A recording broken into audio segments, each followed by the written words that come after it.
Check. Check. Are we checking in? Are we checking good? Hi, everybody. What's going on? My name is Grace, and yes, I have not been to a movie theater in 5 years. Oh, harsh coffee. That coffee is harsh. I understand that the average American only goes to see about 1 or 2 movies in theaters a year. But to me, growing up in the 90s, going to see cinema, I know I'm showing privilege here, and I understand that this is not everyone's experience growing up, but as a child, my parents and I would go and see a film in a theater, in a theatrical experience, at least once a week. We experienced whatever slop was being fed to us by Hollywood, and then we would go to a chain sit-down restaurant and enjoy our mediocre, overpriced food, and that is goddamn how we connected as a family. And ever since we stopped doing that, my parents have quite literally stopped talking to me. Couldn't be anything else. Could not be anything else. Oh, my back. Ow, did you hear that? I got to a point during my life where I was so infatuated with the filmmaking process itself that I took it upon myself to indebt myself to film school for the rest of my life. At film school, I was watching movies in my own time every single day, 24/7, in my sleep, in my dreams, watching movies, catching up on over 100 years of cinema. I also had the AMC A-list A-Pass guest lister in which I was able to see up to like 3 movies a week. Honestly, I would just sneak into other theaters and watch about 2 movies every single day in between my college classes. And that's how I got through school. And that was like my thing. And I understand that that's not everybody's thing. To go from witnessing 4 or 5 movies, cinematic experiences in a week to not even really watching movies in our own time, except for the occasional Kong versus Godzilla. You know, gotta stay up to date on Legendary's Kong and Godzilla franchise. This is sort of where I am now. Retrospective looks while also iterating and commenting on, you know, where we are as people now, where we are as a society in current times. And in the current time, I decided to go give a movie a chance. This is actually kind of a follow-up to the last time I made a video about going to see a movie, which happened to be the last movie that I ever saw. And that video will be shown in here. But first, I have to go to us in the car about to watch said movie that we're gonna watch, and then we're gonna come back here in my cherry blossom green screen, my safe space of my new haircut, and then we're gonna discuss Nosferatu, and that's this video. Hey, cool. See you in a second. Bye. Nikki, is it true that we have not been to a movie theater since 2019? Can you recall what said movie we were witnessing in 2019? Star Wars? Do you remember which Star Wars? Rise of the Skywalker. I only know that. I only know that because you showed me a video of it the other day. We're on our way to the last Rise of the Disney's, Lucasfilms, Star Wars, Skywalker, Sod. Anyway, hopes and dreams. Well, I want to see that black fella kiss that fella around the lip. Porgs. Let's get more porgs in there. JJ. Don't you those porgs. Tell me what you want from Star Wars Rise of the Disneys. I want pork with a lightsaber cutting off Kylo Ren's head. What do you think of our chances on a Sith porg? Really high. So we know that Palpatine is coming back. Are there any other classic Star Wars characters you would like to see back? Pork. Hey, Nikki. Hi. You don't care about the Star Wars. Tell me what you hope to see. Kylo Ren. Do you want him shirt on or shirt off? Shirt off, please. Don't disappoint us, Adam Driver. What was the last Star Wars you saw? The one where they finally introduced Rey. Yeah, that much built-up character. Since 1977, they've been building up. What color is Luke's lightsaber? It's gonna be blue. It's going to be blue? What do you think happened to Palpatine, and where do you think he's been all these years? He's been underground, being an evil ghost man.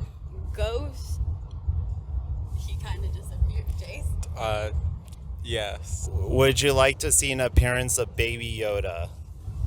I honestly don't give a shit about Baby Yoda. I'm sorry. I'm sorry, Internet. Correct. What do the J's even stand for? Do we even have an answer? Is that a mystery bots? Is that another mystery, JJ? I don't like mysteries. I like to be spoon-fed. Spoon-feed me. This is Star Wars. This isn't algebra. Spoon-feed me the answers. Man, Carrie Fisher's gonna look bad in this film. Anyway, see you in 2 hours. Oh shit. How long is this motherfucker? God damn it, JJ. So we just got out of our showing. Let me put that there. I grabbed a poster or two just to show my appreciation for the film. Initial thoughts. Wow. My God. I don't think I like Star Wars. Yeah. So if Palpatine had a daughter or a son, that means he must have had a lady. Where's that movie? There's questions and no answer. The whole thing's over. It's done. There's a bow on it. We went back to Tatooine. Shut up. There's a double sunset. You losers. Why ask questions? I gave you what you wanted. Lightning powers. Did I say overall it was all right? My brain hurts. They put so much in that film. Porgs. How'd you feel, Nikki, this being the third Star Wars film you've seen? How'd you enjoy the Star Wars? It's okay. So why 5 years later have we decided to go back to the theater to see a remake of a movie? Willem Dafoe.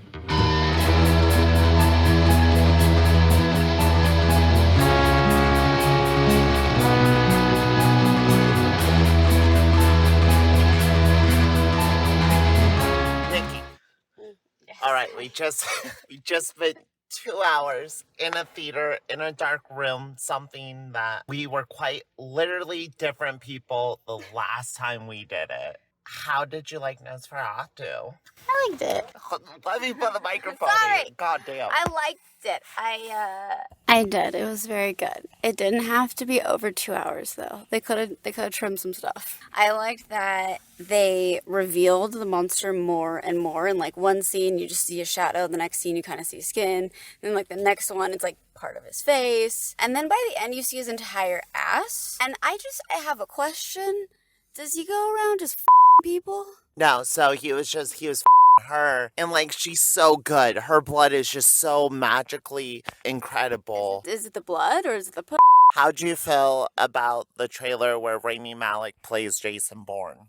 How'd you feel about the trailer where that one guy from The Boys can't feel pain? How do you remember these? How'd you feel about the trailer where Michael Fassbender and Kate Blanchett are both spies and it's very serious and they're going after each other and it's like a sexual, erotic spy thriller? Isn't that just Mr. and Mrs. Smith? But this is like sexier, like Steven Soderbergh is doing it. How do you get sexier than Angelina Jolie? Good times here. Watched a movie. Thought it was good. I'm going to talk about it more right about now. Say goodbye to Nix. Awesome. Mission accomplished. Movie scene. But them's the breaks. First off, I gotta say, goddamn, have I missed sitting in a dark room. I miss just sitting down in a dark room, not thinking about anything, not being aware of Twitter or the outside world or politics. Just a good old-fashioned story, a tell about corruption and the degradation of hope and the human experience and things that have no bearing on our modern time, which is why it's a period piece. This is why it could only take place in the 1800s, because there are no threats of plagues coming to take over our civilized society. We are long past that. We have grown past it. I want to have like a very fun represented background from the movie behind me, and I'm worried that whatever image I stop on from the trailer, you're just not gonna be able to see it. You're just not gonna be able, can you even tell behind me that there is a Johnny Kin right behind my head? I don't think so. There she is again. There she is again. Can you see any of this? This is why we needed to go to a dark theater. We knew, goddamn, wouldn't be able to see a a thing. That's a good image to stop on. I like German Expressionism. I like The Cabinet Dr. Caligari, Vampire. I like Black Sunday is Italian. It's Mario Bava, but god damn it, do I like expressionistic horror films. I think the original Frankenstein, the original Wolfman, Universal's run is so good. Bela Lugosi, even the campier side with Vincent Price, different levels and moods of horror stemming and being represented throughout the years. And one of the most quintessential, one of the most representative films from that period was the original 1922 Nosferatu, which is a German word meaning vampire. And I must say that Robert Eggers does give me a feeling of Francis Ford Coppola's attempt at Dracula, where there is a grander element to the horror while trying to ground it so distinctly in the period. Robert Eggers made decisions to stylize it where it was the most impactful and to keep it sort of mundane, for lack of a better word, when it should have been. The horror was properly built up and the horror was properly given the weight in which it needed to for the respective parts. If something was kind of up, it was as properly up as it needed to be, and the soundtrack, the visuals, the lighting, the performances did not feel like they were artificially inflated in order to give you that horrific, over-the-top, insane feeling. It felt like everything was given the proper weight, which is something Robert Eggers has demonstrated so incredibly well with his version of The Witch and with his version of Lighthouse. Have not seen The Northman. I just don't care about Vikings that much. That's me, though. Probably will love the shit out of that movie. But The Witch and The Lighthouse are two of my favorite cinematic experiences. It captures that quiet corruption, that isolated corruption of the mind, of the soul, because the world, the elements, the universe, there are things so much bigger at play than your dumb little farm and your little cult of a family. And I think Robert Eggers captures that loss of control, that lack of self-determination due to elements grander than yourself so incredibly well. And a lot of that in Nosferatu does have to pair with the novel. When the novel takes place, where the novel takes place, and how that time period adds to the paranoia of the Black Plague and adds to the isolation of how civilization was expanding versus these outer tribes, communities, and people that still very much held their old ways, held their more spiritual ways. It just happens in this story,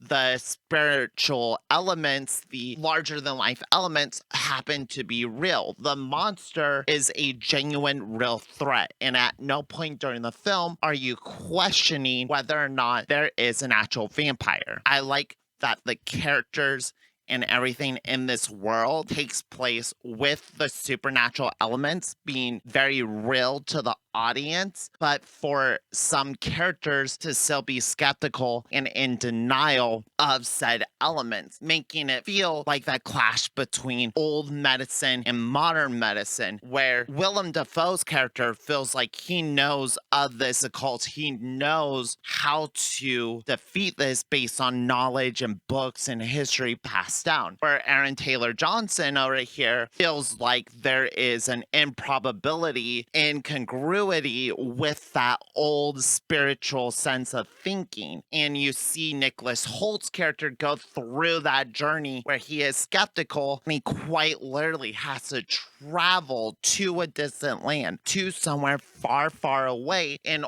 order to drag himself into being a believer. But being a believer or not, his single focus is to save, care, and protect his bride. And god damn it, he's gonna go through any lengths to make sure that happens. And I think there is a convincibility brought on by the actors and a desperation brought on to the actors that lends a weight and a credibility to the events that we're seeing taking place. On the surface, Nosferatu feels like a very plain retelling of the Dracula vampire storyline, where there's a vampire of an old bloodline who's dying and decaying out in the mountains, out in the countryside, so far away that you never even heard of it. You don't know the language they speak. You don't know where it is, but he has and is attempting to buy property in a city, and he is going to travel to his new home. And once he's in that new home and it's feeding season on the town, he is looking for that sweet, sweet, good from his best love. And this girl is actually a in-tuned person to the supernatural. She is clairvoyant. She is mystical. Perhaps she is a witch. And I think there is an element of the story. That is playing on the fact, if you know why my stuff is doing that, please let me know, because that's so annoying. That's so fucking annoying. I don't know why it sucks. There is an element on the helplessness of women at the time period and the dismissiveness of women at the time period and the need to drug them, isolate them, keep them away from the societal truths, to keep them away from the dangers presented in the world in order to protect them, when really the girl is a salvation. The girl, the relationship, the love that she has with her husband, Nicholas Hoult, is the one thing that keeps her sane, the one thing that keeps her connected. Humanity and empathy and love that defeats evil, darkness, shadows, whatever. So all the elements being played here seem very basic on the surface. There is a classiness, just a purposefulness that Robert Eggers brings with the camera, with the lighting, with the dialogue, with the framing and the structure, and how he shapes elements that makes it feel more adult, that makes it feel more artistically representative of the story than I believe just telling the story, just doing a vampire story is on its own. There's an element in there about Count Orlok being an abusive figure in her childhood and how she needs to overcome with that, deal with that, her own power, her own voice to defeat him. And in order to defeat him, she has to bring him into the light, and the sunlight will cleanse him, and the sunlight is what defeats the darkness that she was living in. There's a lot of trauma being represented through her. The trauma stems from her trying to bring some sort of intimacy into her life, being so isolated and desperate for any sort of love, any sort of touch,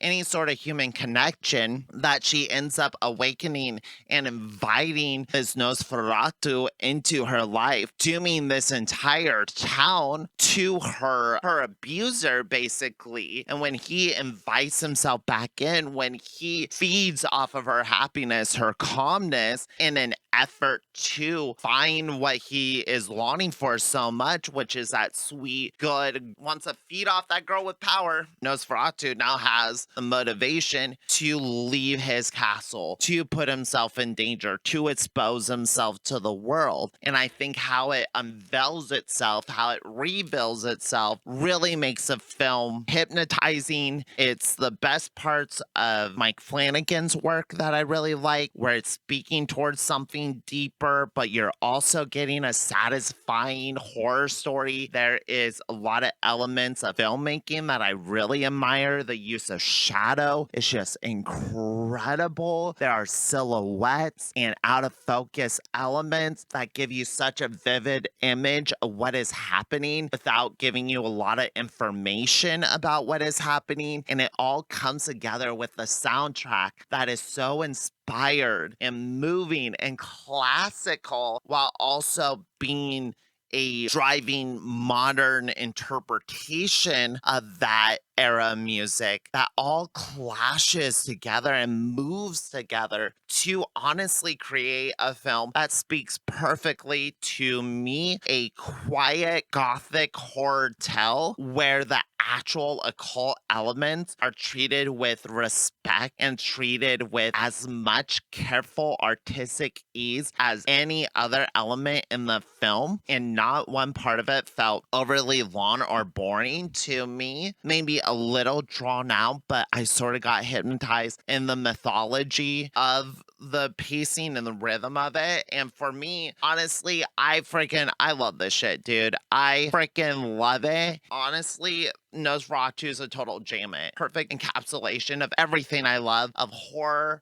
of music, of visuals, of actors, just straight a cast of people that I and just vibe with. If more movies were like this, then perhaps I would find myself in the theater from time to time. And I do not know at this point when I will be back to a movie theater. But I will say this was a pretty good choice. As my part, as a consumer, as a buyer, could have gone and saw that Mufasa. Could have gone and saw Sonic 3. Could have gone and saw Craven the Hunter, whatever. Nosferatu spoke to me, and Nosferatu delivered for me. And honestly, Robert Eggers has become one of my favorite filmmakers. And that's sort of where we are. That's where I am. That was my review. So thank you for watching. You have any thoughts to share? Please share them below. If you want me to talk about more movies, then please let me know by giving me a thumbs up, a good old like in the video. My name's Grace. But that's offensive to every douchebag I've ever met. Okay, well, that's still my name. I'll check you guys on the flip side. Stay sweaty, stay posy, and bye is what I'm saying right now. Goodbye.